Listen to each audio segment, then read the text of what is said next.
La grabación, ya. Es el primer entregable, va a ser una discusión abierta en el foro este que abrí. A ver, checar. ¿Se escucha bien o me escucho muy lejos? Dice Mónica que se escucha muy bajo. Se escucha bien, profe. Yo lo escucho bien. Se van a leer estos dos textos, son muy cortos, muy rápidos, y se va a intentar responder a estas tres preguntas, a lo largo de la discusión que se dé en este foro, ¿no? Aquí solamente habría que considerar que solamente se va a evaluar el primer comentario que hagan en el foro. Entonces, para que pongan todo lo que tengan que poner de primer momento en el foro, perdón, en el primer comentario, el comentario no debe exceder media cuartilla. Obviamente aquí podría ser un poco más extenso, pero no más allá de a lo mejor 3/4 de cuartilla para que tampoco sea tan complicado leer, porque se trata de generar una discusión, no tanto de hacer como un tratado sobre lo que estoy preguntando aquí. Entonces, tratar de que el comentario sea corto, lo pueden hacer primero en Word y luego subirlo a la plataforma. Y las retroalimentaciones o las participaciones que hagan en los comentarios de otros compañeros, las voy a tomar como participaciones de clase, ¿no? Evidentemente, el comentario, como les menciono ahí, tiene que aportar algo a la conversación, incitar a la discusión, es decir, que aporten ideas, que a lo mejor destaquen cosas que hacen sus compañeros que no se les habían ocurrido a ustedes, etcétera, cosas. Trata de que la discusión pues sea rica en matices y no se cree como en, pues sí, yo estoy de acuerdo con lo que dijo la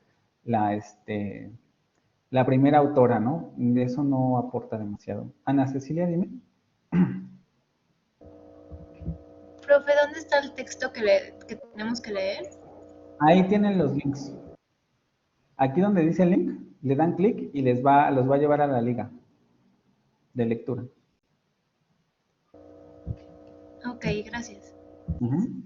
Si no me equivoco, para entrar al foro tienen que ir a esta pestaña de aquí. Ustedes tienen ahí también la parte de foro de discusión, ¿no?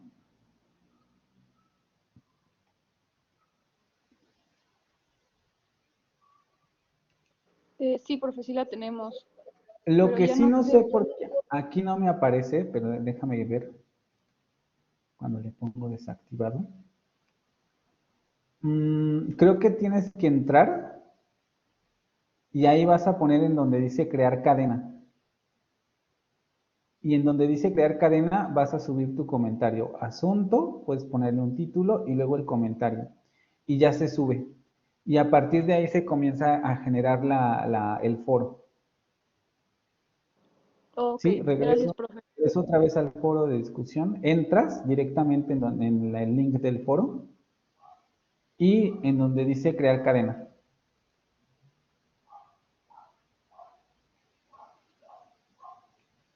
Y ahí empiezas a redactar. ¿Sí? Sí, profe, gracias. Okay. ¿Alguna otra pregunta con relación a esto? ¿Fátima?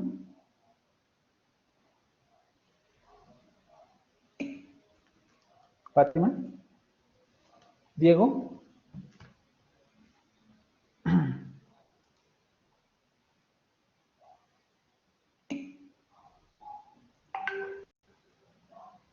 Lo de hace rato.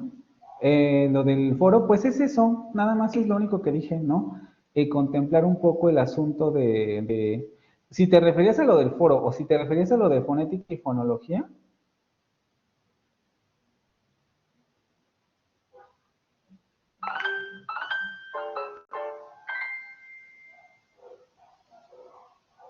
La tarea de las preguntas.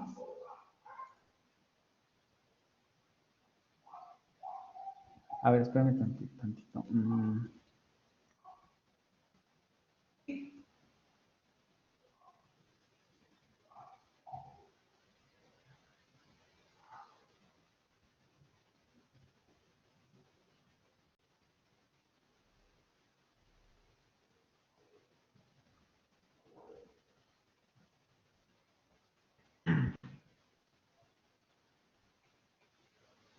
Sí, el foro. Ah, pues es eso, ¿no? Subir los comentarios con relación a eso y responder estas preguntas. También lean las instrucciones, ¿no, chicos? Ahí en las instrucciones viene todo especificado perfectamente. Se leen estos dos textos y tratar de dar respuesta a las 3 preguntas que se plantean aquí. Y como les repetí, solamente considerar esas pequeñas aclaraciones con relación a lo que hay que entregar. Lo que sí es que traten de cuidar mucho la ortografía, la gramática, para que se entienda lo que están diciendo, porque a veces no queda claro lo que mencionan en los foros y en los trabajos en general, ¿sí? Entonces, traten de ser muy cuidadosos con eso de la ortografía y la gramática. Y otra vez, responder a esas 3 preguntas que están ahí con relación a la lectura o a ideas que les surjan en ustedes, ¿no? ¿Para qué sirve esta materia? El foro de discusión. No, ustedes pueden comentar las que quieran, ¿no? Pueden ganar, como les digo, una participación por cada uno de los comentarios que hagan, pero siempre y cuando aporten algo a la discusión. Obviamente lo ideal es que se fuera comentando lo que les pareciera, pero como sé que tienen otras cosas y generalmente solamente participan a veces por participar o para ganar la participación, como ustedes vean, ¿no? A lo que les dé tiempo, a lo que les dé ganas de contestar y, y nada más. No hay límite y también si no quieren comentar tampoco hay ningún problema. ¿Vale?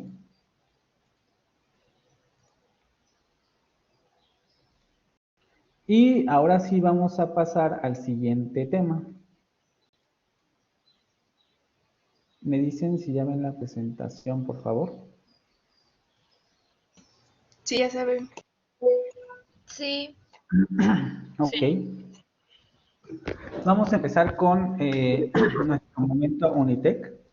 Concebimos el Estado moderno como una organización donde la división de poderes alienta el progreso de la sociedad y cuya legitimidad descansa en la democracia. La democracia constituye el proceso que permite avanzar en el desarrollo y afianzar nuestros valores de libertad y de justicia. Filosofía Unitec. Y con esto vamos a dar paso al siguiente tema, que sería sobre acústica, percepción y articulación.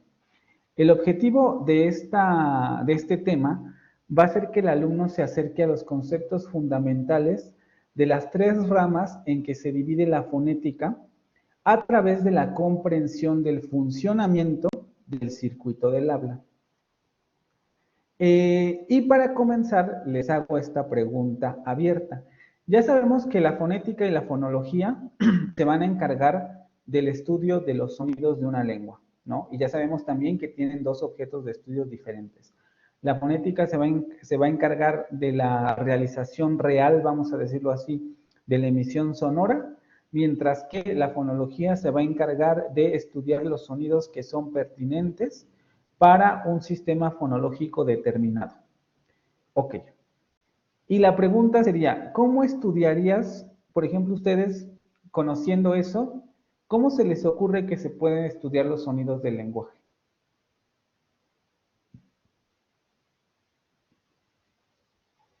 Es decir, yo tengo el sonido del lenguaje y digo, lo voy a estudiar. Ya me hablaron sobre fenómenos articulatorios con relación a la lectura. ¿Pero ustedes creen que esa es la única manera de estudiar los sonidos del lenguaje?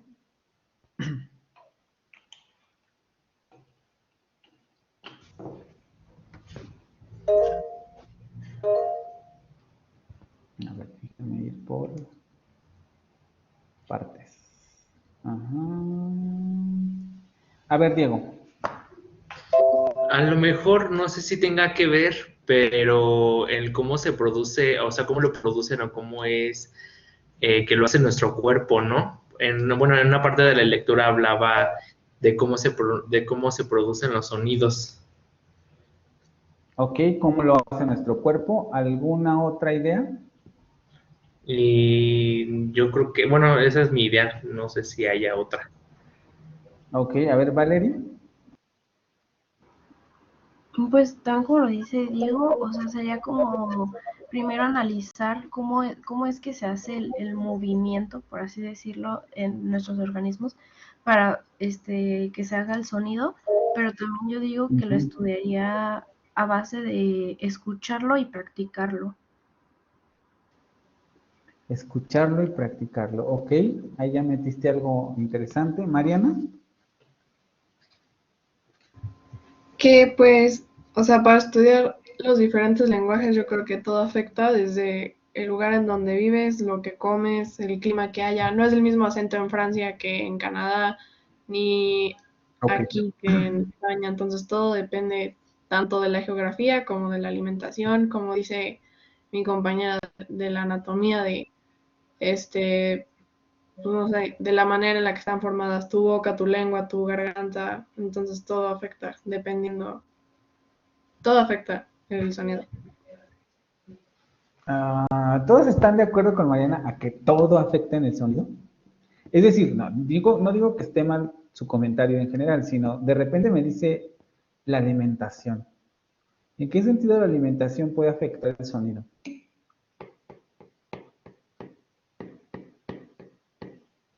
Abel. No estoy seguro si la alimentación o en qué parte, en qué aspectos afecte, am, pero creo que todo lo que dice mi compañera es más el contexto en el que el sonido se desarrolla, ¿no? Y lo que vamos a hacer es estudiarlo tomando en cuenta todos esos, todo el contexto, todos esos aspectos y estudiar cómo se articula, cómo se escucha y cómo lo escuchamos nosotros y una máquina, por ejemplo, una grabadora, y sí, cómo se percibe desde distintos recipientes, por así decirlo. Ujú. A ver, Diego. Sobre lo que dijo mi compañera sobre la alimentación, yo puse que no, pero pensándolo un poquito más, yo creo que a lo mejor y sí, porque bueno, pongo el ejemplo de que a lo mejor en algún momento cuando nos enfermamos de la garganta, que pues nos asoleamos mucho o tomamos algo muy frío, es cuando como que nuestra garganta es como que no está bien abierta, no podemos hablar bien, nos ponemos afónicos y pues ya no podemos expresarnos bien, digámoslo así. Ok. ¿Algo más? ¿Alguien más se le ocurre alguna otra cosa?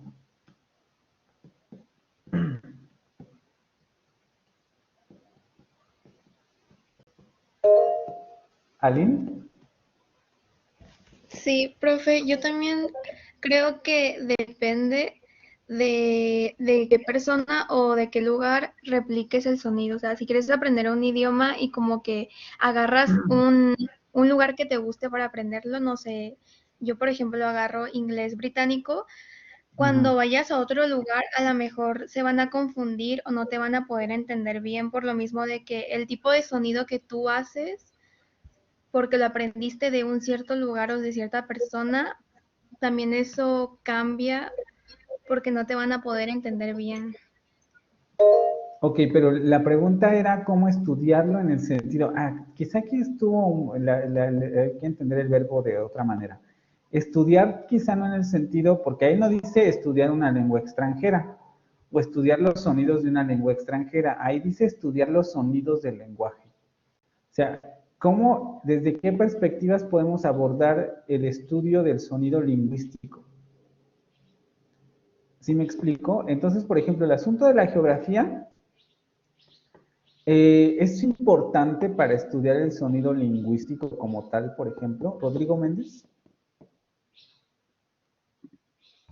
Sí, bueno, no, creo que respondiendo a la pregunta, mm, pues creo que, bueno, en lo personal, ¿verdad? No sé si fuese la manera más correcta, pero creo que lo estudiaría por la región de, pues sí, por la región, como comentaban algunos compañeros, que comentó alguna compañera que agarraba el inglés británico, Ujú. pues, igual lo mismo, le digo, lo estudiaría creo que por la región y también depende del idioma, porque pues ya ve que en Canadá se hablan dos idiomas, entonces pues también sería por la región el idioma, no sé, eso podría ser una idea. A ver, Bueno, así lo estudiaría yo en lo le voy personal. a poner de otra manera. Cuando me hablan de geografía, así como me lo están hablando, ¿voy a estudiar un sistema de la lengua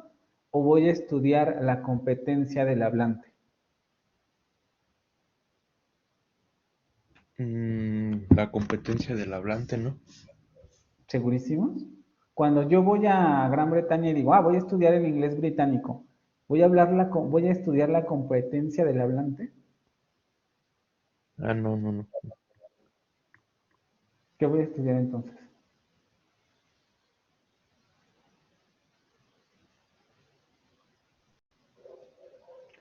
Y la pregunta que dice cómo estudiar los sonidos del lenguaje, los sonidos lingüísticos, ¿se refiere a el sistema de la lengua o se refiere a la competencia del hablante?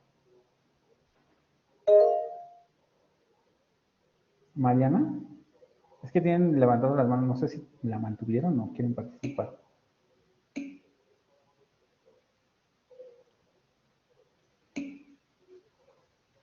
Cuando yo les pregunto cómo estudiarás los sonidos lingüísticos, ustedes me dicen que al sistema de la lengua. Entonces no quedó claro el concepto. ¿Voy a estudiar el sistema de la lengua?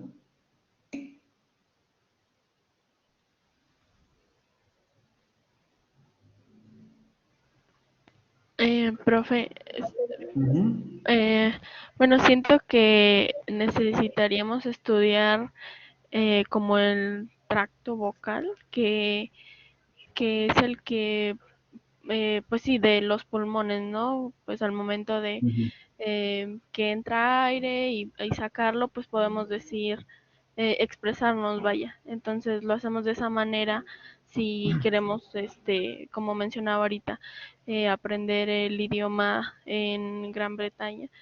Este, pues lo que vamos a hacer es intentar hacer esa aspiración del aire para poder sacar la voz como ellos lo hacen o los sonidos que emiten. No sé Ok, si... recuperando un poco tu comentario y los de tus compañeros, cuando decían, podemos estudiarlo desde cómo nuestro cuerpo produce el sonido, ¿no? Y algunos decían también cómo lo percibimos. ¿Eso es competencia del hablante o sistema de la lengua?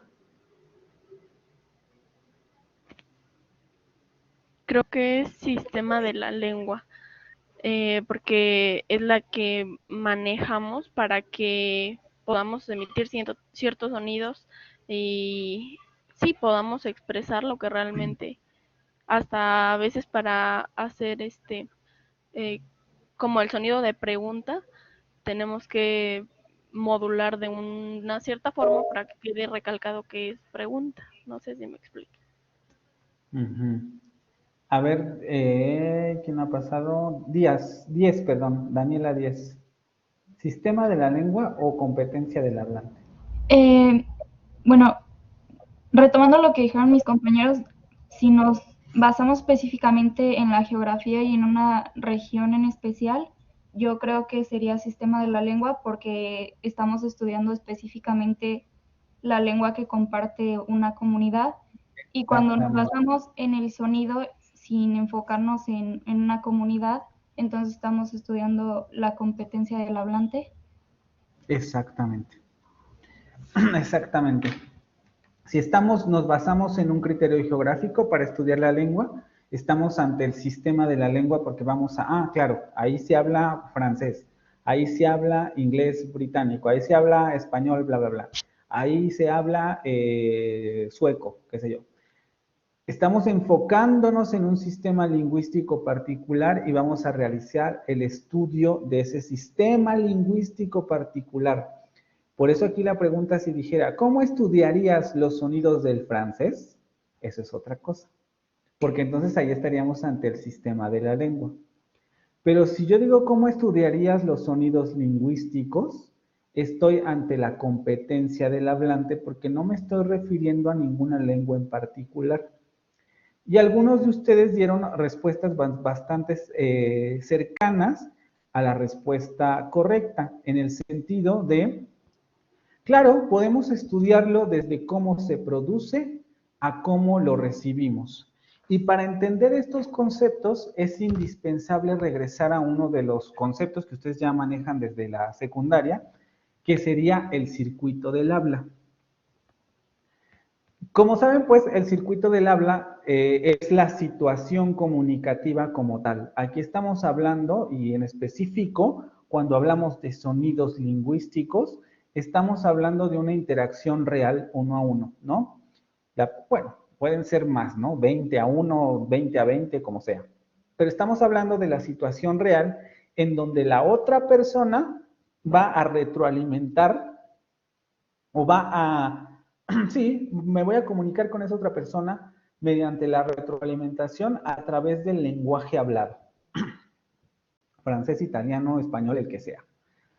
Por tanto, como sabemos, en el circuito del habla vamos a tener un elemento o un individuo, una entidad que emite el mensaje y otra entidad que recibe el mensaje.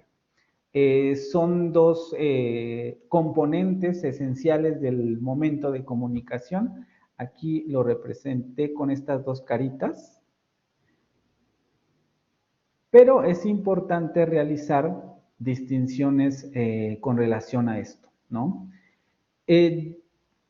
Esta comunicación se lleva a cabo mediante la emisión o la codificación de un mensaje. En este caso, le vamos a poner el nombre de medio. ¿Cuál va a ser el medio de la comunicación en un circuito de habla oral? Pues evidentemente va a ser la lengua hablada o el lenguaje oral. También un poco por eso puse estas marcas para que se representara esto, ¿no? Por medio del sonido, del sonido emitido a través de la boca, vamos a transmitir un mensaje a la otra persona. Obviamente no es cualquier sonido. Ese sonido es la codificación lingüística en cualquier sistema de la lengua que se les ocurra. Vean cómo un circuito de habla puede entenderse también de otras maneras. El medio podría ser pintura. Si yo pinto un cuadro y te lo doy, probablemente te esté comunicando un mensaje a través de un medio pictórico. Si yo te hago una carta, te voy a hacer llegar un mensaje, pero por el medio escrito, por la escritura. Entonces, el medio puede ser cualquier cosa que pueda codificarse en un sistema para producir un mensaje. Y ese mensaje va a ir de uno a otro lado del circuito del habla. Evidentemente, la persona que emite va a generar el mensaje, pero la persona que recibe, si después quiere responder a esa otra persona, pues también puede convertirse en emisor y aventar el mensaje a la otra persona. Pero ese mensaje, o ese medio, vamos a llamarlo así, ese código, no se transmite solamente así. Pensemos un poco en el circuito de la comunicación hablada. Cuando yo emito el sonido no viaja nada más, digamos, por sí solo, sino que el sonido o las ondas sonoras que yo estoy emitiendo de mi aparato fonador tienen que viajar a través de un canal. En el caso de la lengua hablada, ese canal va a ser el aire, porque yo hablo cualquier lengua, cualquier idioma, etcétera, y los sonidos lingüísticos van a través del aire, o las ondas sonoras van a través del aire y llegan hasta el receptor para que el receptor los descodifique y entienda el significado que yo le estoy intentando transmitir. Y lo mismo ocurre con los otros medios. Por ejemplo, en una pintura, voy a tener no sé cómo se llama exactamente, pero supongamos la base del cuadro, donde está la manta y donde yo pinto el óleo, ese va a ser el soporte o el canal de mi medio de comunicación. Porque sin el cuadro, sin el soporte de tela, ese mensaje pictórico no puede llegar a la otra persona. Lo mismo ocurre con los mensajes escritos. Yo hago una carta, pero tengo que mandarla en papel, ya sea en un papel tradicional o en un papel electrónico, yo tengo que tener un soporte o un canal para que ese mensaje llegue a la otra persona. Entonces, en ese sentido, los circuitos de habla van a tener estas dos cosas en la emisión: el medio, el código por el cual yo transmito el mensaje, y el canal, el medio por el que viaja ese mensaje que yo estoy codificando. Estos son como los 4 elementos más básicos, pero es importante para efectos de la fonética distinguir dos procesos que ocurren en el emisor y en el receptor. Vamos a ponerlo con... aquí estamos en el proceso de la transmisión, vean. Cuando yo estoy hablando de medio y de canal, estoy en el proceso de la transmisión del mensaje. El mensaje se transmite a través de un canal o a través de un soporte. Y digo, claro, llega a un emisor o a un receptor y ellos codifican. Pero el asunto es que cuando ese medio llega y se produce, no necesariamente ocurre en un solo momento. Vamos a pensar un poco en el emisor primero. Vamos a ponernos en el lado del emisor.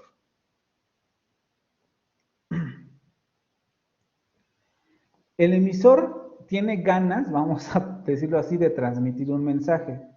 Y por tanto, en su cabeza tiene significados que quiere transmitir a la otra persona. Pero para poder transmitir ese mensaje a la otra persona, tiene que transformar su pensamiento o los significados que tienen en la cabeza en el código.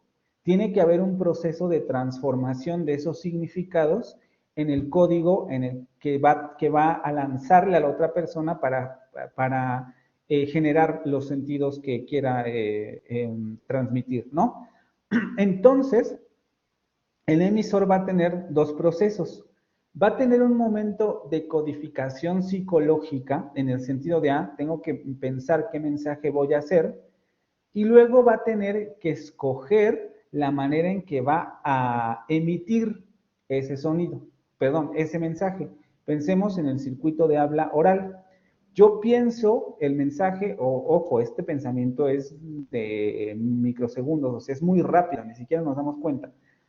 Yo genero los significados y los códigos que quiero transmitirles a ustedes. Mi cerebro manda señales al aparato articulatorio y entonces todo el aparato articulatorio se empieza a mover para producir el medio por el cual les voy a transmitir el mensaje. Entonces tengo un momento psicológico de codificación o un momento cerebral de codificación que se transforma en un medio sonoro mediante la participación del aparato fonador. Mi cerebro manda las señales eléctricas para que mi cuerpo se mueva y entonces comience a generar los sonidos. Entonces, entre el medio... Acuérdense que cuando hablamos de medio, hablamos de ya el sonido que estoy transmitiendo, y mi proceso cerebral de codificación, hay un proceso intermedio de emisión, en donde mi aparato fonador comienza a generar los sonidos o las ondas físicas, todo el proceso físico, para producir las modificaciones en el aire que van como sonido hacia la otra persona, ¿sí? Y vámonos ahora a la parte del receptor.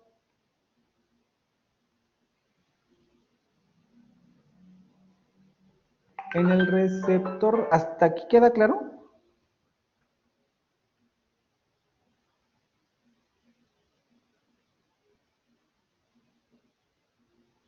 ¿Sí? Mi cerebro codificó el mensaje, mi aparato articulatorio lo creó, ya las ondas sonoras están viajando en el aire y van a llegar al receptor. Tampoco es que las ondas sonoras lleguen al receptor. Déjenme.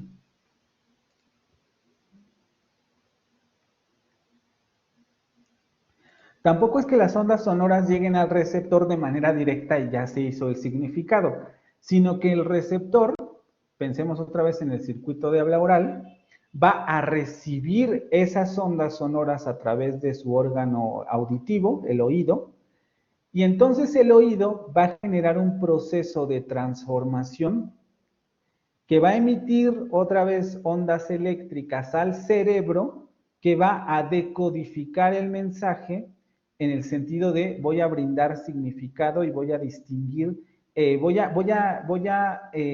sí, decodificar el mensaje que está ahí, en todos los niveles. Voy a distinguir los sonidos que me está diciendo, me está emitiendo la otra persona, voy a distinguir cómo están combinados los sonidos para obtener palabras, para obtener significados, para obtener oraciones, etc. Y entonces el mensaje llega al receptor.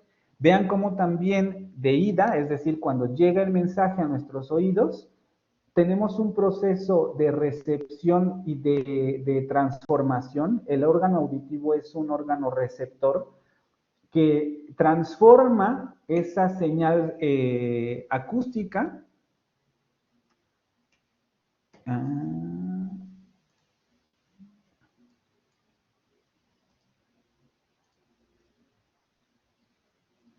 dice Ariana que no, ok, no te preocupes, ahorita lo checamos. Transforma esa señal acústica en ondas eléctricas que permiten al cerebro decodificar ese mensaje. Vean cómo también prácticamente para cualquier medio de comunicación ocurre exactamente lo mismo. Pensemos nuevamente en la pintura. La pintura es visual. Mis ojos tienen que transformar las señales que manda la pintura y las tiene que transformar para que el cerebro pueda realizar la decodificación significativa de ese mensaje. No es que yo vea la pintura ya y su significado, sino que mi vista tiene que transformar las señales que manda la pintura para que mi cerebro pueda decodificar primero cómo están compuestos los colores, su distribución, etcétera, y además asociarlo a un significado. Vean cómo el proceso es extremadamente complejo y yo les estoy hablando y esto se está produciendo de una manera simultánea y rapidísima. Yo les hablo, ustedes escuchan y transforman con un montón de significados, porque no solamente están comprendiendo lo que estoy diciendo, sino vean la complejidad. Mientras yo les estoy hablando, ustedes están comprendiendo mis sonidos, su cerebro está identificando fonemas, su cerebro está combinando fonemas, sílabas, morfemas, está generando la estructura de las oraciones, cómo les estoy hablando, el tono en el que les estoy hablando, los significados que les quiero transmitir, incluso están interpretando el movimiento de mis manos, si es que me están viendo directamente, y todo eso su cerebro lo está filtrando a través de los órganos receptivos del cuerpo, vista y oído, porque me están viendo y me están escuchando. Y es rapidísimo el proceso. Pero todo esto es lo que interviene en el proceso de comunicación. Y volvemos a lo mismo. El receptor, además, que es otra de las grandes cualidades del lenguaje, vean, yo les estoy hablando, pero cuando alguien de ustedes participa, ustedes que antes eran receptores, se convierten en emisores. Y entonces su cerebro comienza a procesar qué es lo que quiere decir, manda los impulsos eléctricos a su boca, para los que tienen micrófono, vean cómo cambia, ¿no? Si no tengo micrófono, voy a utilizar el teclado. Tengo que mandarle la señal a mis dedos para que comiencen a transformar mi mensaje en el código. Tengo el medio, que es mi computadora, y entonces envío el mensaje escrito para que la otra persona lo decodifique. Lo mismo ocurre con la lengua, ¿no? Con la lengua hablada.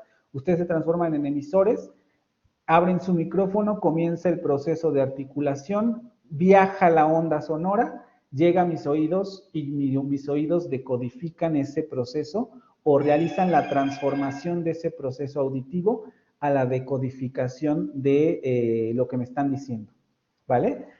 ¿Alguna duda con el circuito del habla? ¿Todo quedó claro? Los 5 elementos que estoy distinguiendo aquí.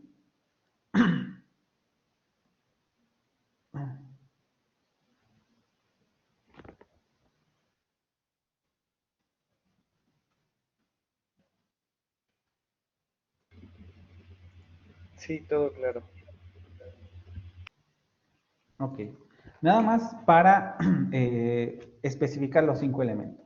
La codificación vamos a llamarle un proceso psicológico. La emisión, un proceso de transformación, cuando el cuerpo transforma eso en un mensaje.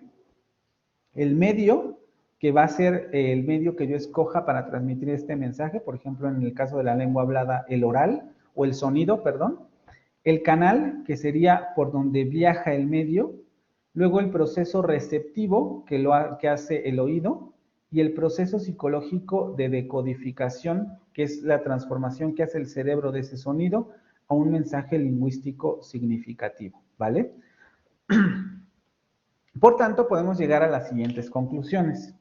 Codificación y decodificación van a ser procesos psicológicos cuyo resultado es la emisión y la percepción de un medio que sirve como transmisor de un mensaje. Los procesos psicológicos, sin esa transformación, no son nada.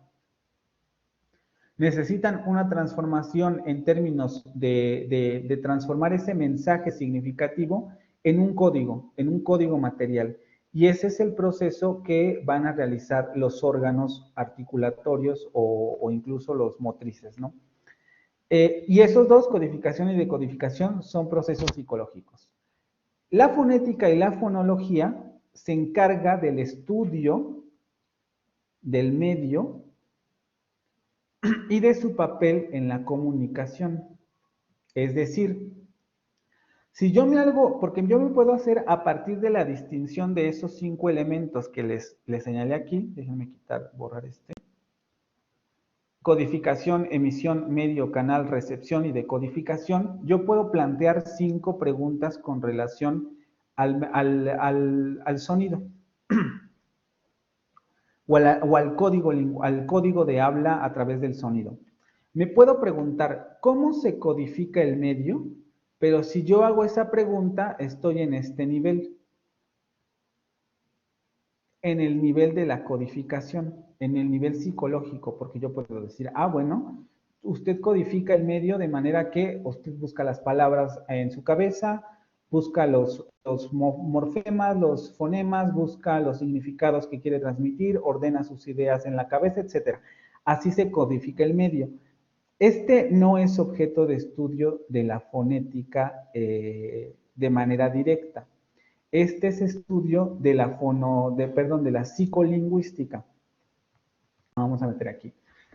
Pero también yo podría preguntarme cómo se emite el medio. Mi proceso de emisión o, como le hemos explicado, el proceso de transformación.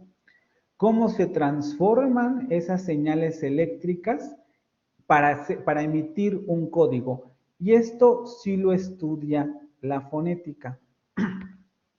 Porque puede estudiar la manera en que mis órganos comienzan a moverse, como habían comentado los compañeros, cómo mis órganos comienzan a moverse para transformar esas señales de mi cerebro en un medio.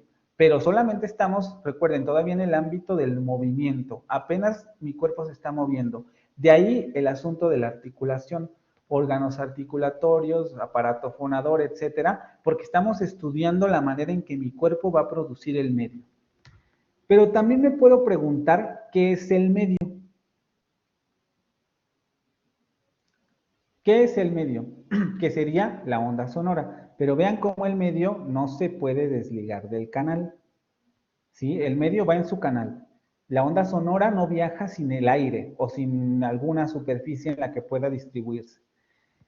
Cuando yo me pregunto qué es el medio, digo, eso también lo puedo yo estudiar, porque puedo estudiar en física, la física aquí es muy importante, cómo es que funciona la onda sonora que estoy emitiendo, que mi cuerpo está produciendo, cómo se transmite en el aire, sus cualidades, sus características, cuáles serían las características de esta onda cuando estoy emitiendo un sonido agudo, un sonido grave, cuando emito una consonante, cuál es la calidad de ese sonido, etcétera. Eso estudiaría el medio. ¿Qué es el medio? Eso sí es objeto de la fonética. Pero también me puedo preguntar cómo se recibe el medio y estaría yo en el proceso de recepción. Ese también puede ser estudio de la fonética, porque yo me voy a poner a estudiar cómo mi oído o cómo mis órganos receptivos transforman ese mensaje sonoro en códigos, en señales eléctricas que van a llegar a mi cerebro para realizar la significación. Entonces, la parte receptiva va a estudiar la composición del oído, cómo llegan las ondas sonoras al oído, qué órganos modifican, cómo está compuesto o cómo es la estructura interna del oído para transformar esas señales en un elemento significativo del lenguaje. Y eso es cómo se recibe el medio, el estudio de la recepción del medio. Pero también me puedo hacer la pregunta de cómo se decodifica el medio, que estaríamos en el proceso psicológico de transformación del medio a un mensaje o a un significado. Eso otra vez vuelve a ser objeto de la psicolingüística, porque vean cómo ya nos estamos metiendo al asunto del significado. Ojo, no quiere decir que la fonética no tenga cosas de psicología, ni que no nos preguntemos algo así. Porque, por ejemplo, para recibir un sonido, lo veremos más adelante con el asunto de la fonética articulatoria, cada uno de estos sonidos tiene un rasgo característico o tiene rasgos fonéticos, oclusivo, velar, sordo, sonoro, bla, bla, bla. Y una buena pregunta es, ¿cómo hace el cerebro para distinguir que un determinado sonido lingüístico, un determinado estímulo sonoro, tiene esas características y lo puede distinguir como un sonido del lenguaje? Y eso es algo que ya tiene que ver con un proceso psicológico y mental, cómo el cerebro abstrae esos rasgos de la emisión sonora y permite decir, ah, claro, ese es un fonema. Entiéndelo, me entiende la palabra papa compuesta por esos por esos dos fonemas acomodados ahí, ¿no? Papa, P-A-P-A. Eso también es un proceso psicológico. Y a la fonética también en algunos casos le interesa, pero es muy limitado a veces la explicación que se llega a dar sobre estos elementos. Generalmente lo hace la psicolingüística. Pero también podríamos realizarnos esa pregunta. ¿Cómo decodificamos ese medio para hacerlo significativo? Es decir, ¿qué hace que el sonido sea un sonido lingüístico? Y por tanto, nos quedan tres preguntas fundamentales para el estudio de, el sonido lingüístico, que tienen que ver con el proceso de transformación del mensaje a un determinado código, el código o el medio por el que transmitimos ese mensaje y cómo se recibe ese mensaje en los órganos que van a transformar ese mensaje en alguna especie de significado. Y tenemos esas tres preguntas. ¿Hasta aquí todo bien?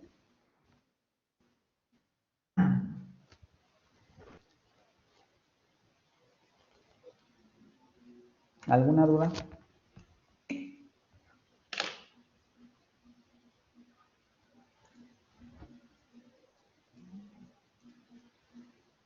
¿Todo bien?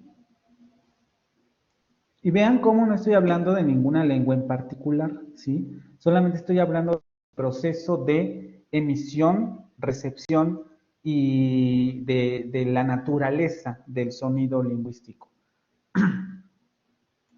No, no vamos a ver psicología.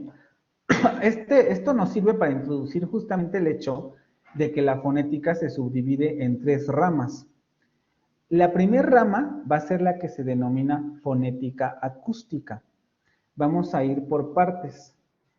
La fonética acústica va a ser la que responda a esta pregunta. Incluso voy a ir escribiendo aquí la relación.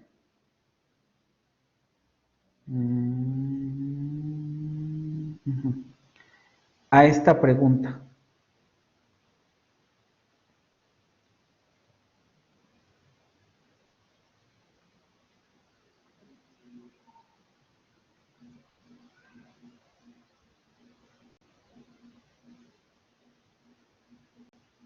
¿Qué es el medio?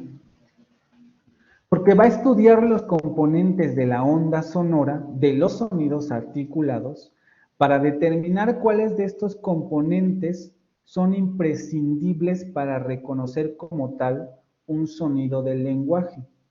Piensen que ustedes reciben ondas sonoras de cualquier tipo. Si yo me río, voy a generar una onda sonora que les va a llegar a ustedes. Si yo hago, o sea, cuando vomito, por ejemplo, también emito una onda sonora que va a llegar a sus oídos. Pero la fonética acústica no se va a encargar de, cuáles son todos, cuál es la característica de todos esos sonidos, porque eso lo hace la acústica, la rama de la física que estudia cómo se transmiten los sonidos a través del aire, bla, bla, bla. Eso lo hace la acústica. La fonética va a decir, ok, tenemos el hecho de que la lengua también se transmite a través del sonido, sobre todo cuando estamos hablando de un medio oral.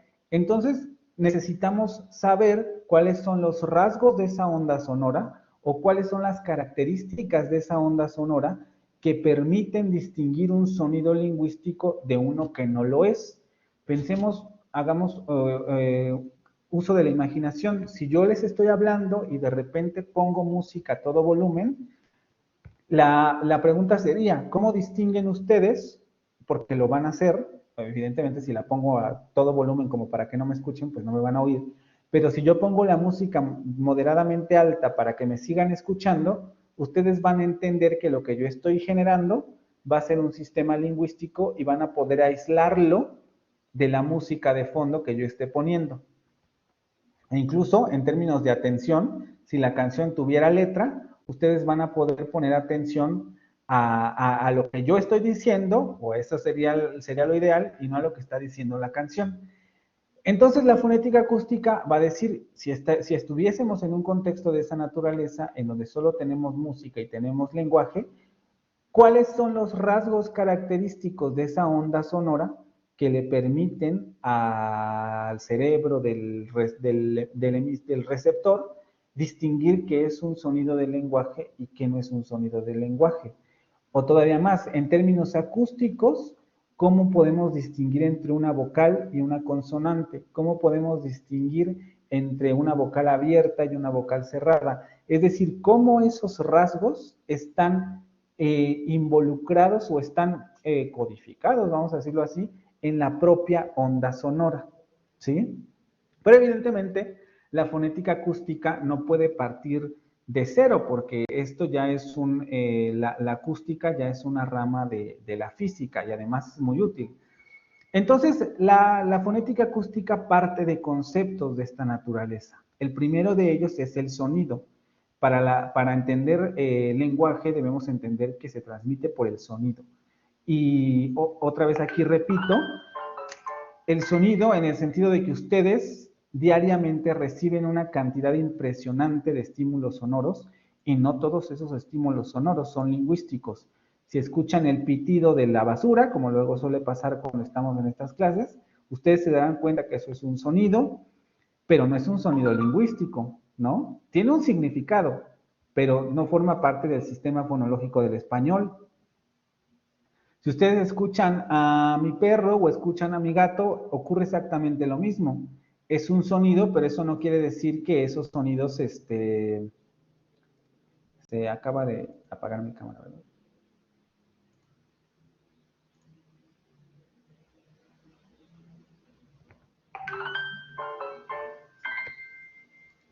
Ya se descargó.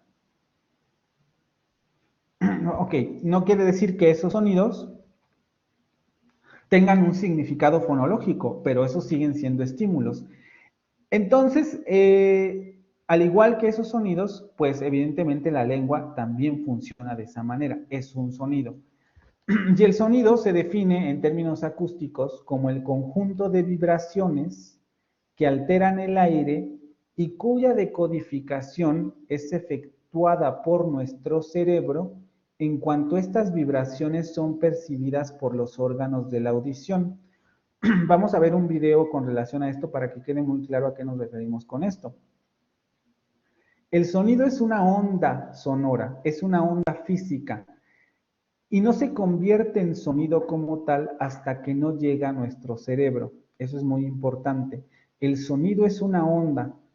Vibran, el aire vibra cuando nosotros movemos las articulaciones y sacamos aire por la boca para generar lo que conocemos como lenguaje. El aire vibra y esta vibración del aire no se convierte en sonido hasta que llega a sus oídos y su cerebro transforma esa señal en un sonido. Y de esto parte la fonética acústica. Para describir la onda sonora de cualquier tipo se utilizan estos 5 conceptos. El primero sería el ciclo, que es el trayecto de ida y vuelta de una curva antes de regresar, perdón, aquí debería decir de una onda o en términos físicos se le denomina onda sinusoidal. Antes de regresar, quizá aquí convendría ver el video para que quedara más claro, estos conceptos. Espérenme. Porque es mucho más claro cuando lo ven de manera visual, y ahorita regresamos otra vez a esta parte para que quede claro los conceptos. Incluso en ese video los definen, entonces conviene sí verlo desde ahí.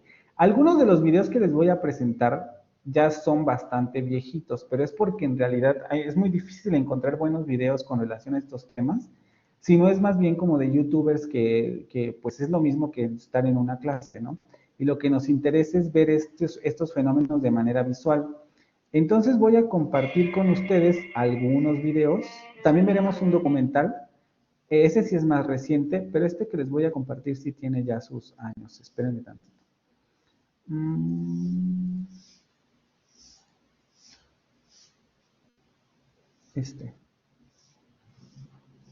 Me dicen si ya ven el video. Espero, creo que no lo compartí con audio.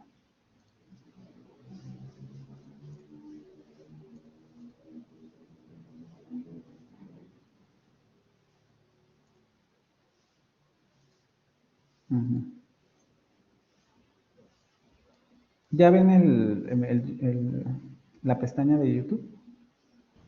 Sí, profe, ya se ve. Ok. Voy a poner el video, dura 14 minutos, nos vamos a echar un ratito aquí, pero sí es importante para entender cómo funcionan las ondas sonoras. Y es el mismo funcionamiento en el lenguaje, ¿vale? Aquí ya discutiremos un poquito más adelante cuáles serían las características de la onda sonora del lenguaje de manera muy rápida, porque tenemos que ver las tres ramas de la fonética, y se los pongo para que discutamos después este.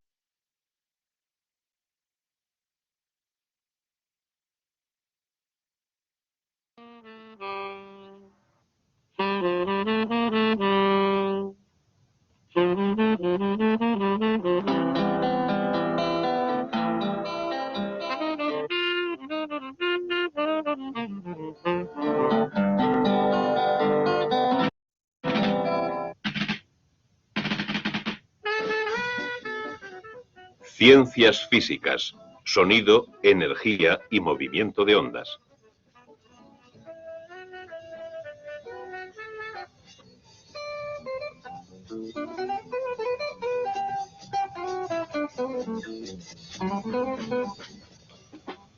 Se necesita energía para producir un sonido. La energía produce movimiento, el movimiento produce ondas sonoras, y las ondas sonoras se mueven y transportan la energía que produjo la onda. Veamos cómo sucede todo esto cuando el palillo de un tambor golpea contra un bloque de madera y produce un sonido que se mueve a través del aire que transmite la onda sonora. La energía que transportan las ondas sonoras procede del palillo en movimiento. Cada vez que el palillo golpea el bloque, crea una rápida vibración en los materiales de los que están hechos el palillo y el bloque. El palillo y el bloque, al vibrar, empujan moléculas de aire formando ondas. Las ondas se producen cuando unas moléculas empujan a otras moléculas circundantes y rebotan. Cada serie de colisiones comprime ligeramente el aire, de modo que las ondas son en realidad una serie de compresiones que se mueven desde la fuente de las vibraciones.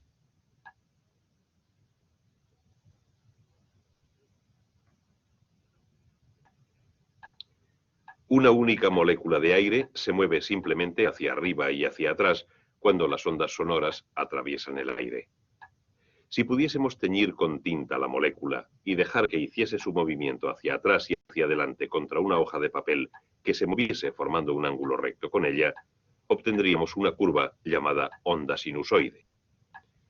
Tenemos ahora la forma en que se suelen representar las ondas sonoras. Pero lo que realmente está ocurriendo es que un montón de moléculas se mueven simplemente arriba y abajo de este modo, chocando contra otras moléculas y recibiendo choques ellas mismas.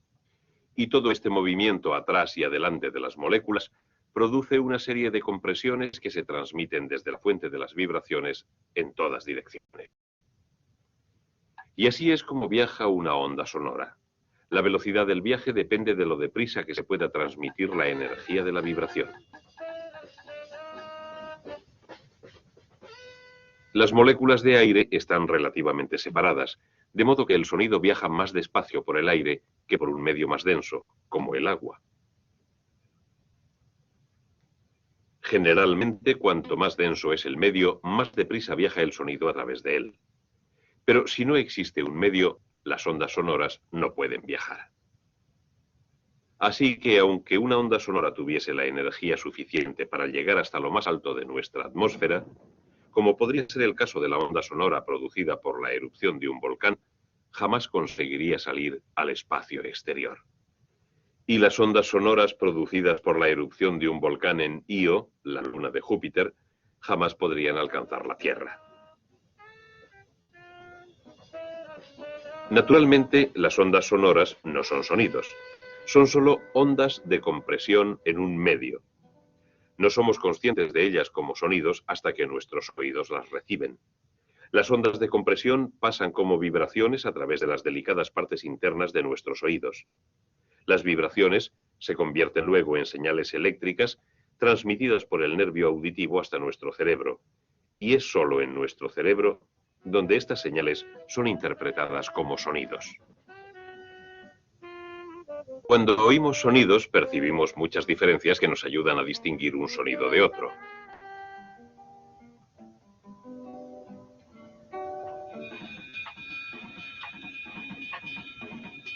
Por ejemplo, algunos sonidos tienen un tono más agudo que otros.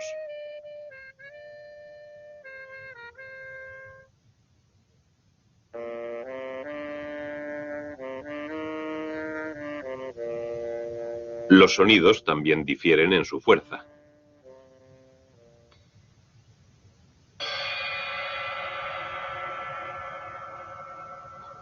Pero las ondas sonoras en sí mismas no tienen ni fuerza ni tono. Lo que tienen las ondas sonoras es frecuencia y amplitud. Veamos lo que esto significa en términos de una simple molécula de aire. Y añadamos la tinta y la hoja de papel móvil como antes. Ahora, otra vez con el sonido y el papel moviéndose, obtenemos de nuevo la sinusoide. Si añadimos un eje, podremos hacer algunas definiciones. El movimiento de nuestra molécula desde el eje hasta lo más arriba de él que llega y hasta lo más abajo y de vuelta otra vez al eje representa una vibración o ciclo. Así que esto es un ciclo.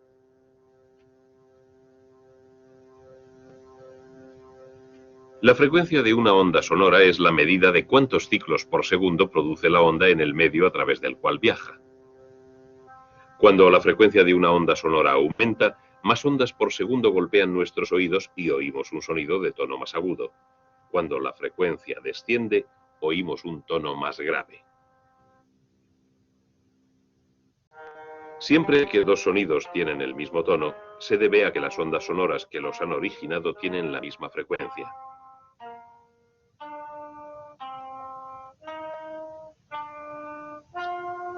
Pero en lo que se refiere al volumen, tenemos que volver a pensar en lo que es una onda sonora, una transmisión de energía. Lo que oímos como diferencias de volumen son en realidad diferencias en la cantidad de energía que se está transmitiendo de molécula a molécula. La distancia a que se mueve nuestra molécula por encima y por debajo del eje imaginario es la amplitud de la onda. La amplitud depende de la energía que produce un sonido. A menor energía, menor amplitud y más suave es un sonido. A mayor energía, mayor amplitud y más fuerte el sonido. Y más peligroso para las partes delicadas de nuestros oídos. Por eso, la gente que trabaja en presencia de fuertes sonidos tiene que protegerse los oídos. Por eso, la gente que escucha música a volumen muy fuerte puede dañarse el oído.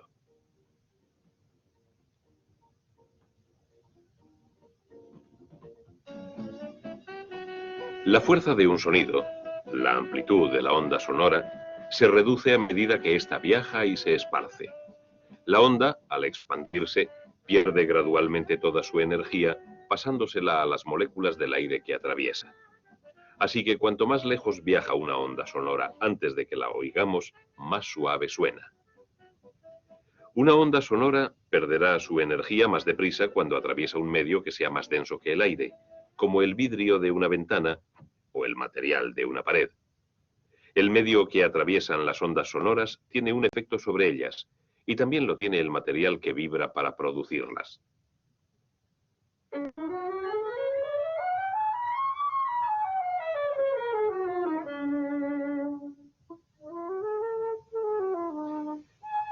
Por ejemplo, la frecuencia de una cuerda en vibración depende de su longitud, y se cambia la frecuencia cambiando la longitud de la parte que vibra.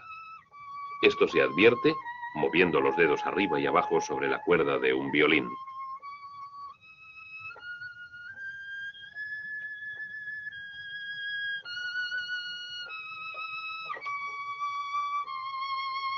El grosor de una cuerda en vibración también marca una diferencia. Si dos cuerdas tienen la misma longitud y son del mismo material y están bajo la misma tensión, la cuerda más gruesa vibrará con una frecuencia más baja que la más delgada. Así que la más delgada producirá un tono más agudo. Un cambio en la tensión cambiará también la frecuencia de una cuerda. Cuanto mayor es la tensión, más deprisa vibra la cuerda y por tanto más alta es la frecuencia.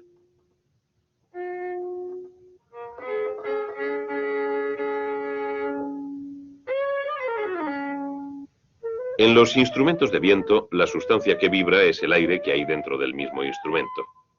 En una flauta, por ejemplo, las delgadas corrientes de aire procedentes de los labios del flautista hacen que el aire del interior de la flauta comience a vibrar.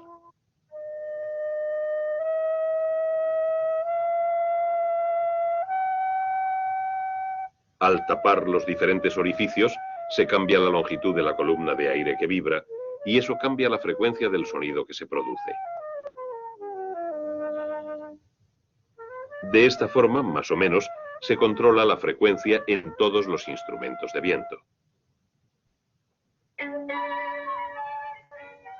Tono y frecuencia, volumen y amplitud, formas de describir los sonidos, formas de distinguir un sonido de otro. Y a pesar de todo, un cierto sonido puede tener el mismo tono y el mismo volumen cuando lo produce una flauta o cuando lo produce un violín, y sin embargo los dos sonidos son muy diferentes.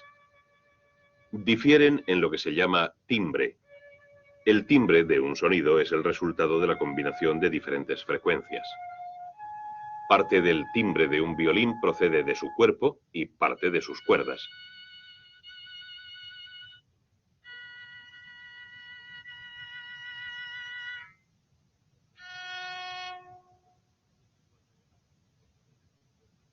Cuando el arco roza contra la cuerda, ésta vibra de varias formas diferentes.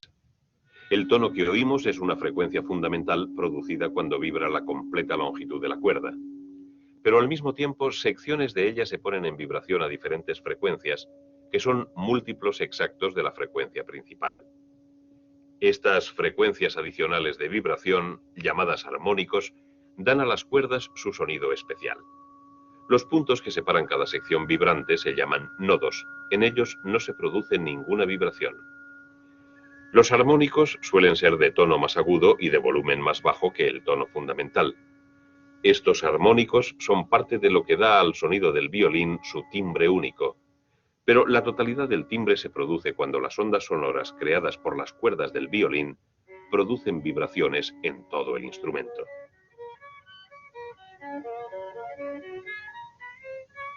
Los materiales de que está fabricado un instrumento añaden valor al timbre de su sonido. En un violín vibran sus tablas de madera. La laca que cubre la madera afecta a su vibración. Tanto la madera como la laca añaden sus propias características a las ondas producidas por las cuerdas en vibración para crear el sonido único del violín.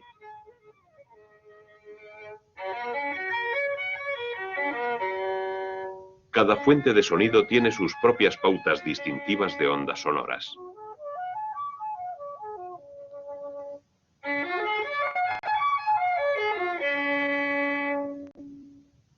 Cuando esta pauta de ondas se convierte en una corriente eléctrica, podemos mostrarla visualmente en un osciloscopio. Ahora, la onda sonora toma la forma de la curva que vimos antes, pero no es una curva suave. Sus irregularidades son el resultado combinado de las varias vibraciones de la cuerda y del violín mismo. Aquí tenemos el mismo tono sin los armónicos. Podemos ver y oír la diferencia. Cada instrumento tiene su sonido distintivo, debido a las diferentes pautas de ondas sonoras que produce.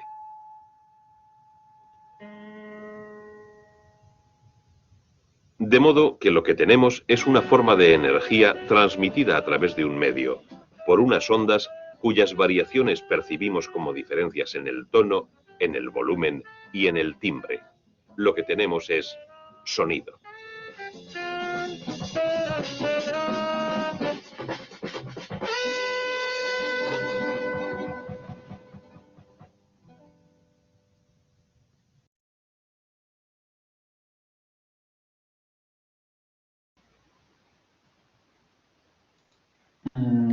¿Algún comentario con relación a lo que acabamos de ver?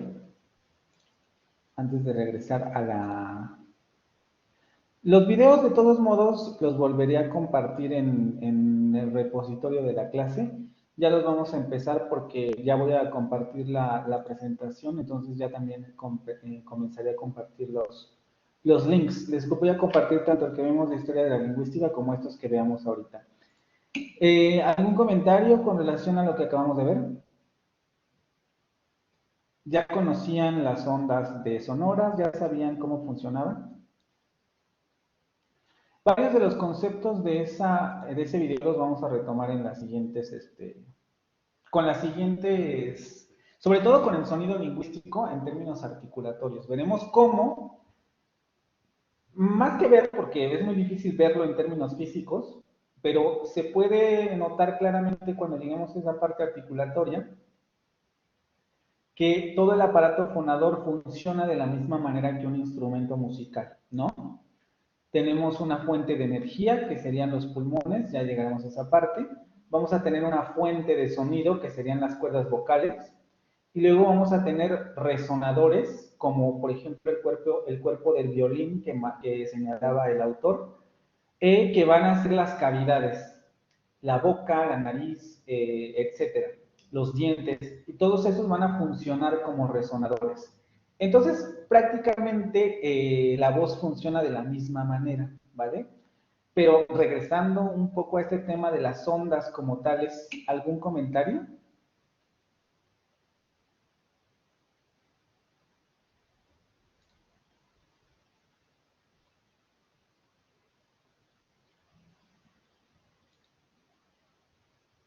¿No? ¿Ninguno? Para que recuperemos estos conceptos. Lo importante, porque esto sí lo voy a preguntar en lección porque se refiere al sonido y etcétera, son estos conceptos que nos dan en el video, ¿no? El primero, que sería el ciclo, ya también saben que esto es una onda sinusoidal, está representando la vibración de una, pongámoslo ahorita igual que en el video, de una partícula de aire, y está dibujando esos movimientos de onda que se generan, ¿no? Entre ir por la presión que ejerce el aire, adelantarse y regresar a su posición. Eso es lo que hace la posición de la onda. Y tenemos estos conceptos. El primero sería el ciclo de la onda sonora, que sería el trayecto de ida y vuelta. Esto es un ciclo de una onda sinusoidal antes de regresar al punto de partida y recomenzar un nuevo camino. Aquí parte la onda y luego regresa al punto en el que partió y a la dirección en la que partía en un primer momento. Y a esto es a lo que se le denomina ciclo. Este es un ciclo. El periodo va a ser el tiempo que tarda en producirse un ciclo. Por ejemplo, aquí esta onda representa 100 ciclos por segundo. Esto quiere decir que cada segundo equivale a un ciclo. Es un ciclo por segundo. Este ciclo se da en un segundo. Perdón, en un microsegundo, si no me equivoco. Por tanto, periodo. Espera, que ya me perdí. El tiempo que tarda en producirse el ciclo, ¿no? Y podemos hablar de la duración que tiene el ciclo al interior de esa onda. Esto generalmente, bueno, eso viene con lo que sigue, que sería la frecuencia. Es el número de ciclos que se producen por segundo. Se representa de la siguiente forma. La frecuencia siempre va a tener como base el segundo y se reproduce de esta manera. Podemos hablar de 1000 ciclos por segundo, que en términos físicos puede equivaler, o más bien equivale a 1000 Hz. Vean, cada ciclo equivale a 1 Hz o a 1 hercio. Y esos 1000 hercios equivalen a 1 kilohertz, a 1 kilohercio. Cuando tenemos esta notación, quiere decir que se producen 1000 ciclos por segundo, o es la frecuencia de esa onda sonora. Aquí, por ejemplo, nos está diciendo que esta onda sonora tiene 100 ciclos por segundo, equivale a 100 hercios, 100 ciclos por segundo.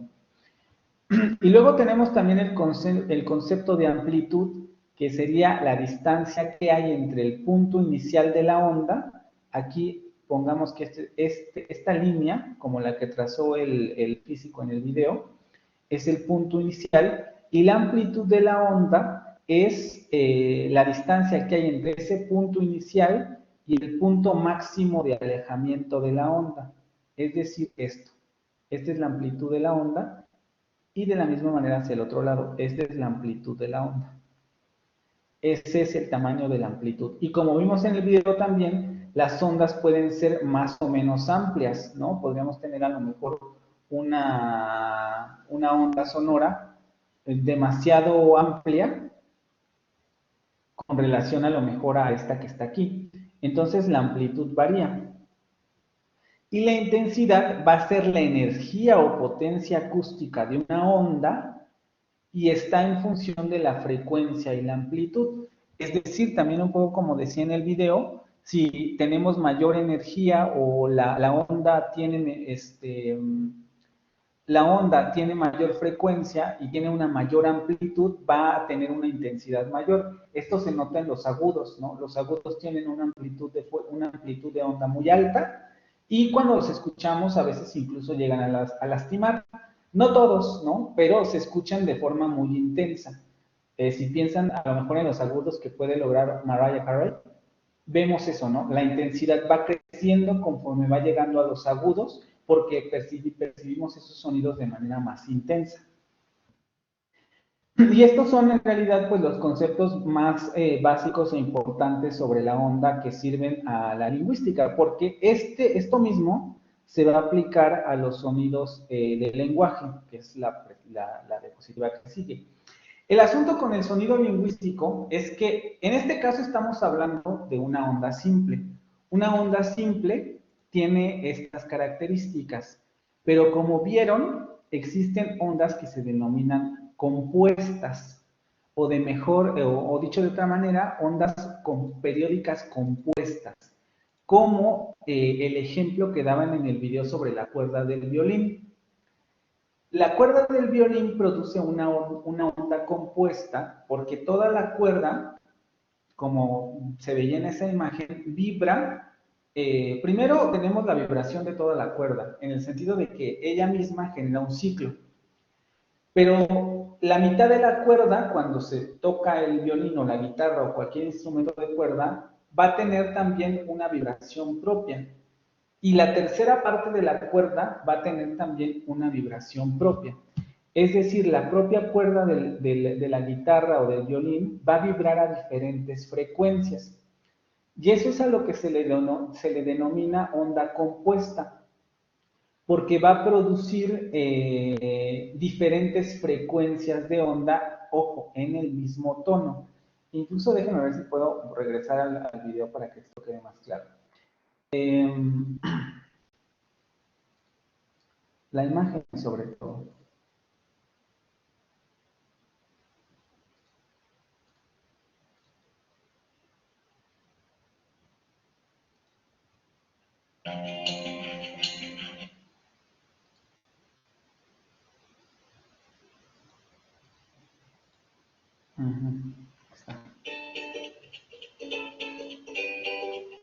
¿Alguna vez se han preguntado cómo los sonidos se van abriendo paso desde su origen hasta llegar al cerebro?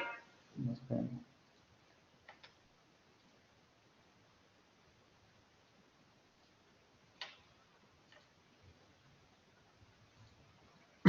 Esta imagen, ¿no?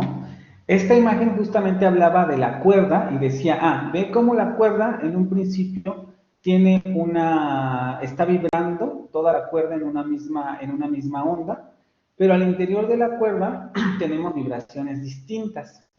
Y esto es algo que se le denomina onda compuesta, porque cada una de estas vibraciones va a producir una determinada frecuencia.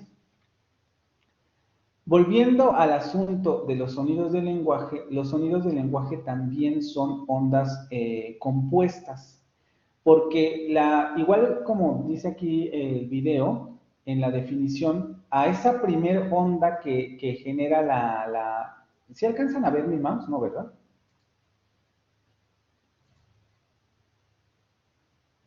¿Aquí ven mi mouse o no lo ven? Sí. Espérame que se prende. Mi profe sí se ve. Ok. A esta onda principal que genera la cuerda se le denomina frecuencia fundamental, porque todas las demás ondas van a ser múltiplos de esta onda. Es decir, todas van a estar en el mismo tono porque van a tener, la base va a ser la frecuencia fundamental, pero van a tener estas vibraciones extras, van a tener otro tipo de frecuencia y de amplitud de onda. Y a estas frecuencias se les denomina armónicos. También las cuerdas vocales producen una onda compuesta. Sale el aire, las cuerdas vocales vibran y generan una onda compuesta en el sentido de que va a haber una frecuencia fundamental y van a haber armónicos en la voz. Y por eso también la voz o el sonido lingüístico es una onda compuesta. Déjenme regresar a la presentación. Ok, les expliqué esto. Voy a adelantar un poquito más este video porque me interesa mucho una imagen que pone esta. Esta es la onda o la representación de una onda compuesta. Como ven, no es una onda sinusoidal, es decir, una onda normal, sino que esa onda está representando la amplitud y las frecuencias de las distintas ondas que se empalman en una misma o en una onda compuesta periódica, ¿sí? También me interesa mucho destacar que, regresando a esta imagen, vean cómo cuando yo estoy hablando de frecuencias fundamentales y armónicos, me estoy refiriendo a las vibraciones de la cuerda. Aquí todavía no estoy hablando de lo que pasa con la madera del violín. Aquí seguimos en la cuerda nada más. La cuerda tiene esas frecuencias fundamentales, o tiene esa frecuencia fundamental y tiene sus armónicos. Tanto los armónicos como la frecuencia fundamental están en el mismo tono. Pero acuérdense lo que decía el video. El timbre cambia, primero por la manera en que movemos la cuerda, que tanto está estirada, etc. Y luego además por la resonancia que va a producir en la madera del violín. Voy a regresar a mi presentación.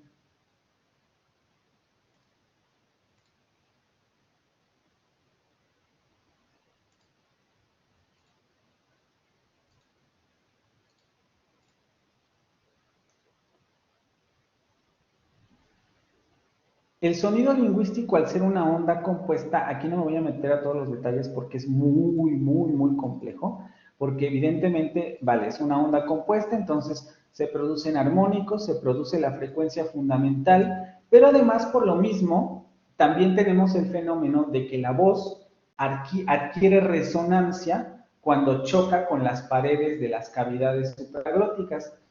Perdón, los que ya están realizando la lectura se acordarán que en la parte en donde describe el aparato fonador, el autor ya comienza a hablar de las cavidades resonadoras, que serían, por ejemplo, la boca, el paladar duro, el paladar blando, las fosas nasales o la cavidad nasal, etc. Entonces, el sonido lingüístico lo que ocurre es que sale de las cuerdas vocales, porque va hacia, se empuja el aire, sale de las cuerdas vocales. Si es un sonido sonoro, las cuerdas vocales van a vibrar, van a producir frecuencia fundamental y armónicos, y esas ondas o esa onda sonora va a chocar contra las paredes del sistema de los resonadores fonatorios. Puede chocar contra la faringe, puede chocar contra el paladar, puede chocar contra las fosas nasales, etc. Y es ahí donde se van a producir otros elementos que se denominan formantes. Los formantes son filtros, o vamos a decirlo así, son ondas sonoras replicadas. Ustedes emiten la onda sonora principal de las cuerdas vocales o desde esa zona, y cuando choca esto se ve sobre todo en las vocales, cuando choca contra las paredes resonadoras del aparato fonador, esas paredes van a escoger frecuencias de esa onda original y la van a replicar. Y a eso es a lo que se le va a denominar formantes. Esto es importante porque en realidad, por ejemplo, los armónicos no es algo que nosotros escuchemos directamente, porque los armónicos están reforzados o ya vienen modificados por los formantes o por esos elementos resonadores de las cavidades. De hecho, también en muchos sentidos eso explica por qué ustedes no escuchan lo mismo que yo escucho cuando me escucho desde dentro, ¿no? O sea, ¿por qué mi voz se escucha diferente cuando me grabo que cuando me estoy escuchando adentro? Porque mi voz adentro está resonando y estoy escuchando todo. Estoy escuchando todos los formantes, todos los armónicos, estoy escuchando todo. Pero cuando sale la voz, mi voz ya sale filtrada, porque ya chocó con los resonadores de la boca y entonces solamente se escogen, vamos a decirlo así, o los resonadores del aparato fonador filtran determinadas frecuencias y solamente salen las frecuencias filtradas.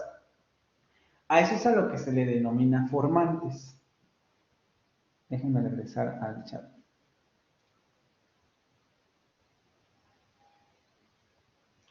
Los resonadores hacen que determinados armónicos efectivamente o determinadas frecuencias se escuchen más fuerte. Y eso es muy importante para la voz humana. Y en términos de lingüística no vamos a ahondar tampoco tanto en esto porque tampoco es motivo de este curso, nada más es como para que lo conozcan. Estas son las partes que nos sirven para describir un determinado sonido lingüístico, ¿no? Vean, por ejemplo, este es un sonograma de las vocales en español.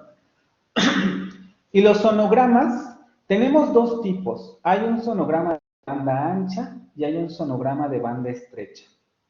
La diferencia está en que los sonogramas de banda estrecha nos permiten ver los armónicos de los sonidos lingüísticos y los sonidos de banda ancha nos permiten ver los formantes de los sonidos lingüísticos.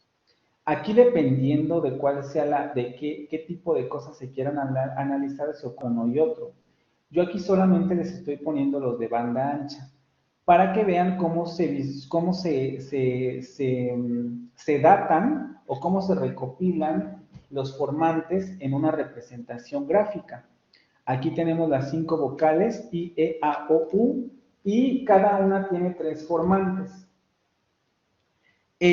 Los formantes se ven en estas líneas gruesas negras y en términos generales cada uno nos habla de distintos elementos.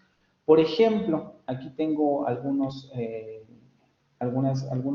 ejemplos, perdón, cómo se interpretan algunos de estos formantes. Por ejemplo, el formante 1 se relaciona con la apertura de la cavidad vocal. O sea, dependiendo qué tanto abro la boca, la resonancia va a ser diferente y el formante o más bien la cavidad va a elegir diferentes frecuencias para emitir esa vocal. Y esa elección o esa replicación que haga la cavidad vocal de los armónicos de la vocal va a ser la que va a generar el formante. Entonces, entre más alta sea la frecuencia de este formante, más abierta se mantiene la cavidad vocal. Estamos en el F1, el formante 1.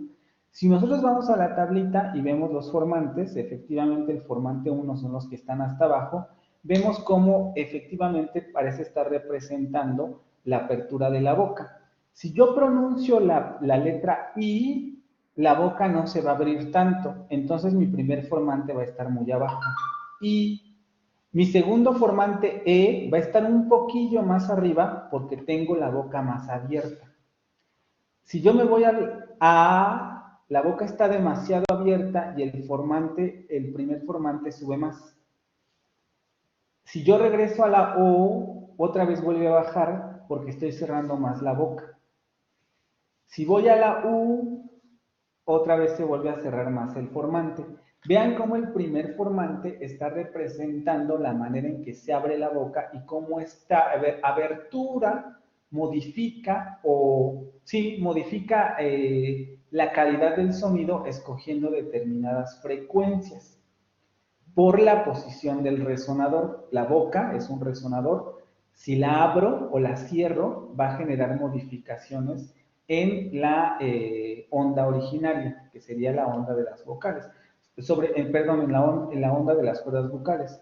Sobre todo en el caso de las vocales, que son los sonidos más, que siguen más esta regla, ¿no? Las consonantes están en otra cosa porque a veces las consonantes simplemente son ruido, ¿no? Por ejemplo, la S, primero no es sonoro, entonces no hay cuerdas vocales y solamente es como que el aire se modifica la manera en que sale. Entonces, ese primer formante se relaciona con eso. Mientras que el F2 o el formante 2 se relaciona tanto con la posición de la lengua como con la redondez labial. La F2 desciende siempre que la posición de la lengua sea más posterior y siempre que los labios sufran redondez para la elaboración del sonido. Una vocal muy posterior y muy redondeada, por ejemplo, en español es la U. Vean cómo el formante 2 desciende, porque cuando yo pronuncio la letra U, primero mi lengua se va hacia la zona posterior de la boca y además los labios los redondeo para pronunciar la letra U, perdón, el fonema U, y ese formante baja. Si yo pronuncio la letra O, mi lengua sigue estando en una posición posterior, pero la boca, los labios se han abierto un poco más. O, siguen redondeados, pero no tanto como la U. Para la A, si yo pronuncio la A, me doy cuenta que primero la posición de la lengua queda en un estado más neutral y la redondez de los labios disminuye considerablemente con respecto a la O. Pero vean cómo nos dice, de todos modos aquí siguen redondeando los labios. Porque se siguen haciendo como en una forma redondeada, de círculo los labios. Pero si vamos a la letra E, primero nos dice el sonograma, su lengua ya no está echada hacia atrás, sino está echada hacia adelante. Y además, la abertura vocal ya no es redondeada, sino que parece más bien como si estuviera sonriendo. Porque ya los labios no están redondeados. Y luego todavía más, si se va a la I, ahí ya. La lengua está demasiado enfrente y además sus labios están separados. Ya no hay redondez de labios. Y eso es lo que nos dice el segundo formante. Y ahí ya tenemos cubiertos, vean, los tres elementos de las vocales. El hecho de que es la apertura vocálica y la posición de la lengua. Los demás formantes hablan sobre otra cosa. Puede ser la intensidad con que se pronunció, a lo mejor si lo hizo de manera susurrada, etcétera. O sea, ya habla de otra cosa. Pero en principio los más importantes son el formante 1 y el formante 2. Aquí es importante no confundir los formantes con los armónicos, ¿sí? Los armónicos, como vieron en la cuerda del violín, son vibraciones de la misma cuerda. Las cuerdas vocales producen frecuencia fundamental y armónicos. Y esa onda compuesta que viaja hacia la boca, en los resonadores es donde va a ocurrir la transformación en términos de los formantes. Los resonadores van a elegir las frecuencias, evidentemente no las eligen independientemente, o sea, nosotros modificamos la posición de la boca para que se realice ese proceso de resonación y entonces ya se pueda emitir un sonido determinado. Como se pueden dar cuenta, esto es lo que vamos a dejar hasta aquí, lo de la fonética acústica, en realidad es un tema extremadamente complejo, ¿no? Solamente estamos hablando del sonido de manera general, pero como pueden ver en el sonograma, tenemos para mucho, ¿no? ¿Cuáles serían los rasgos acústicos de las vocales? ¿Cuáles serían los rasgos acústicos de las consonantes? Siempre son iguales. Por ejemplo, desde el punto de vista acústico se ha podido demostrar, esto va un poco en contra de la fonética articulatoria, porque uno de los postulados de la fonética articulatoria, que es en la que nos vamos a centrar nosotros, es que si nosotros podemos repetir las posiciones articulatorias de un sonido, emitimos el sonido que queremos emitir, o el mismo sonido de la lengua X, ¿no? Por ejemplo, para el fonema R del francés, yo tengo que generar mi posición articulatoria de tal manera que yo pueda producir el sonido R. Pero la fonética acústica ha demostrado que la posición articulatoria no siempre es la que prima. Que lo más importante es que el oyente, quien me está escuchando, entienda que yo estoy emitiendo un determinado sonido. Entonces, por ejemplo, si yo quiero pronunciar la R francesa y no logro hacer la posición articulatoria como tal, ¿no? Como la que me están pidiendo los profesores. Se sabe que si el hablante practica y a lo mejor genera otra posición articulatoria que dé un sonido similar a ese, ¿verdad? El hablante, el que escucha, va a entender que está emitiendo ese sonido. O sea, la posición articulatoria no siempre es tan importante para la generación de un sonido lingüístico, sino más bien que logremos que el que nos escucha perciba el sonido que queremos que escuche, valga la expresión, ¿no?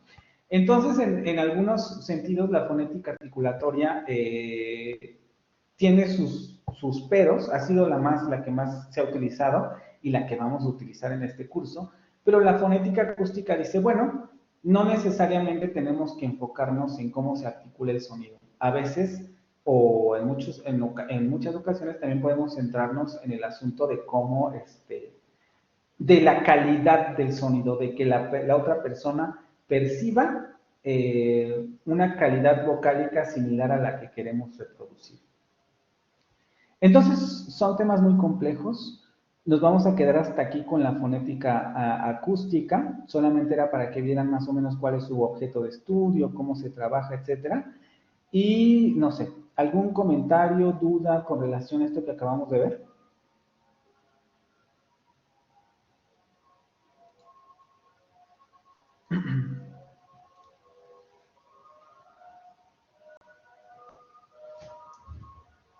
Sobre el video, sobre lo que acabamos de ver, ya sabían, ya se están durmiendo.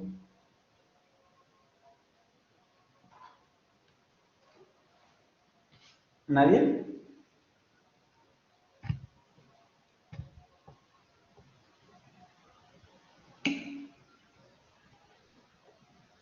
Sí, dime, Diego. No, pues creo que sí es muy extenso la parte de cómo se producen todos los sonidos, pero había, bueno, a mí en lo particular, cuando empezó a poner la parte de la imagen que nos estuvo explicando, pero en el video pues sí me impactó un poco porque nunca pensé que o sea, como que nunca lo había pensado de esa manera. Y en algunas cosas como que me daba una idea porque bueno, en las clases que llegué a tomar sobre canto y así, pues medio me explicaron más o menos sobre eso, entonces como que lo asimilaba con la parte del canto, pero sí estuvo, bueno, a mí sí me agradó mucho ver el video. Ok. ¿Alguien más? Sino para que empecemos lo de fonética perceptiva, que va a ser el siguiente. Ahí es donde vamos a ver el documental, porque es más difícil encontrar cosas sobre eso, sobre la perceptiva. ¿Nada?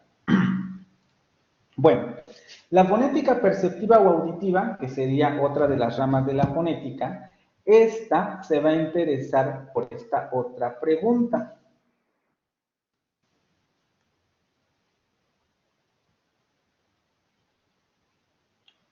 ¿Cómo se recibe el medio?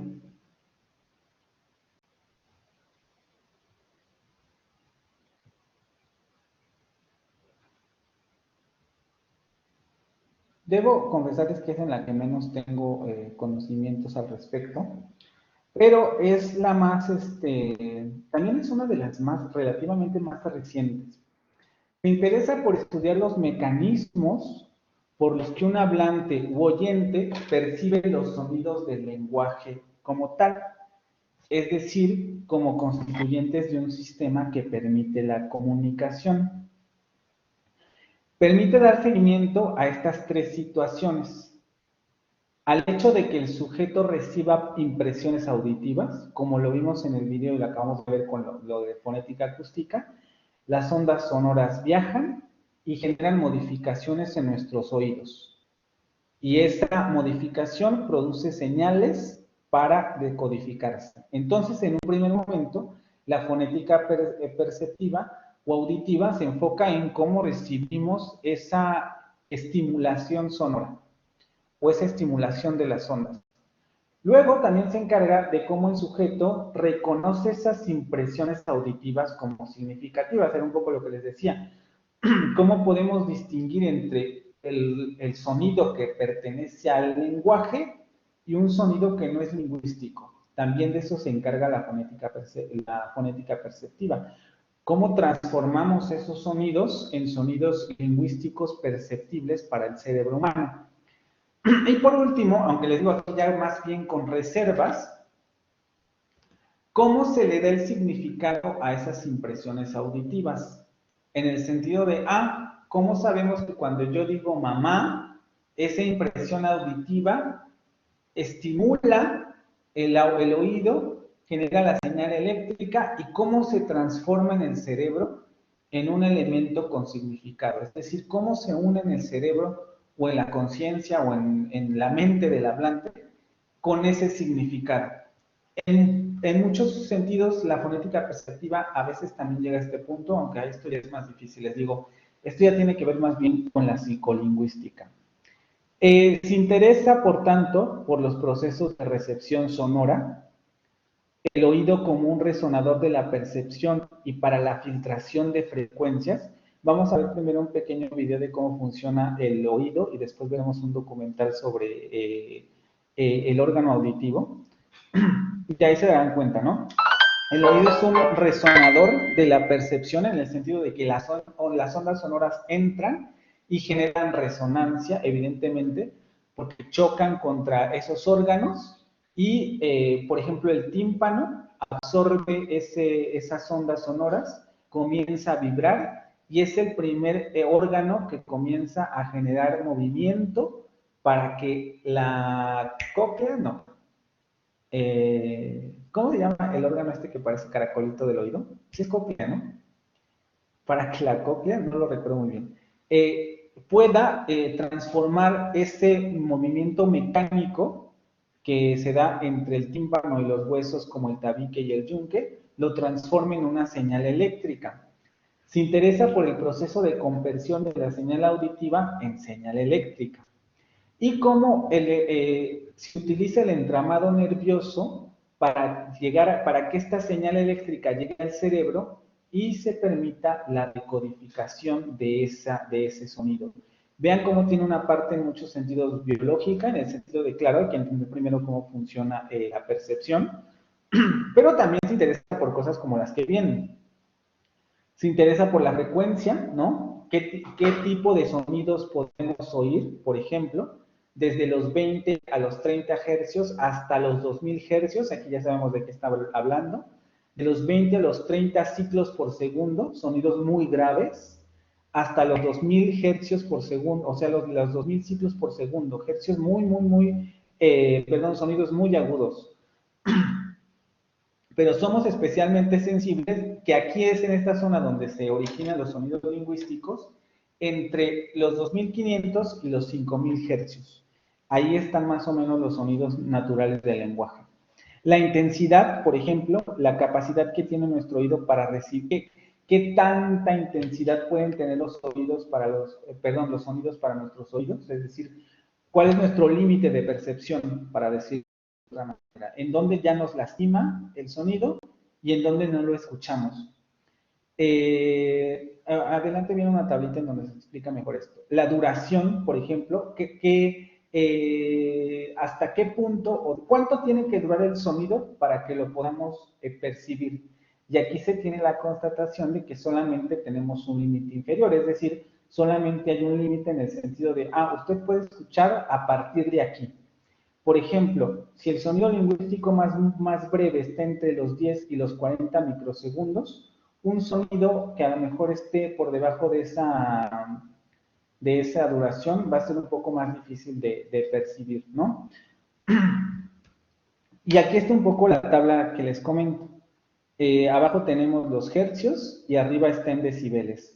Y aquí más o menos nos explica cuál sería las áreas que podemos y no podemos escuchar, ¿no? Por ejemplo, los infrasonidos, abajo de los 20, que era un poco lo que estaba aquí, vean, abajo de los 20 a los 30 hercios, los infrasonidos ya no los escuchamos, pero arriba de los 2000, arriba de los 20.000, los ultrasonidos tampoco ya no los escuchamos, ¿no? El umbral auditivo va a estar en esta zona, campo de audición humana entre los 20-30 hasta los 20.000 hercios. En medio va a estar el área conversacional, vean, está entre los 2000 y los 5000, aquí los tenemos, el área conversacional 2000, 1000, por aquí anda. Y umbral doloroso, cuando sobrepasa este número de decibeles. El concepto de decibeles extraño porque es relativo, o sea, tomamos como base un sonido y los decibeles nos dicen, su sonido es tan fuerte o más fuerte que ese sonido. Y aquí nos habla de cuál sería el umbral doloroso, ¿no? Arriba de los 120 decibeles ya nos va a doler el oído, ya no vamos a tolerar el sonido. Y es más o menos una representación muy esquemática de este tipo de situaciones. Les digo, tampoco soy experto especialmente en esta parte, aunque últimamente me he interesado mucho, pero no me ha dado mucho tiempo de meterme en este campo, pero se basa o tiene como foco de atención este tipo de situaciones, ¿sí? 2:52, ya vamos cerrando la clase. Y que el mañana, el próximo miércoles continuamos con esta sección. Y no sé si tengan hasta el momento alguna pregunta sobre esto. Veremos lo de conexión entre producción y percepción y veremos los videos y el documental. No sé si tengan alguna otra pregunta con relación a lo que acabamos de ver. De la fonética perceptiva me interesa, lo que tal vez llegue yo a preguntar en el examen será un poco lo que veamos en los videos, cómo funciona el oído, porque es un poco como cómo funciona el aparato articulatorio, es lo mismo, ¿no? Cómo funciona el oído. Y cuál sería como su foco de estudio, ¿no? Este tipo de cositas como decibeles, en cuánto nos duele el oído, en cuánto no, eso no vendrá en el examen. ¿Vale? Entonces, el siguiente miércoles continuamos con esta parte, terminamos con fonética articulatoria y yo creo que también ya les dejaré la lectura que sigue, porque después de esta presentación vamos a comenzar a ver fonema. Justamente la fonética articulatoria nos va a ayudar a introducir este tema y comenzaremos ya ahora sí de lleno con el asunto de la lectura que acaban de realizar, ¿vale? Yo les estaré avisando, yo creo que mañana ya tengo que hacer esto porque luego me tardo mucho, pero mañana yo creo que ya tienen la presentación y los videos que hemos tenido hasta ahorita. Lo que quería preguntarles, porque he visto que varios tienen problemas con el audio y con el micrófono, es si en Teams también tienen las mismas problemáticas. Los que tienen problemas ahorita con Blackboard en mi clase, ¿también tienen las mismas problemáticas en Teams? ¿O en Teams se solucionan estos problemas?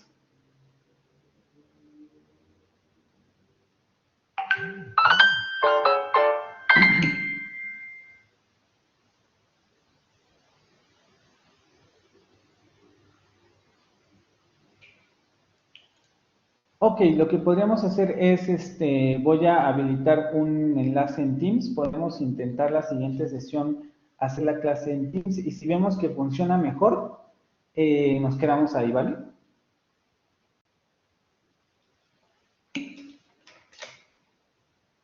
Bueno, entonces si ya no tienen ninguna duda, ya les recuerdo lo de la tarea y nos estaríamos viendo el miércoles, chicos, chicas.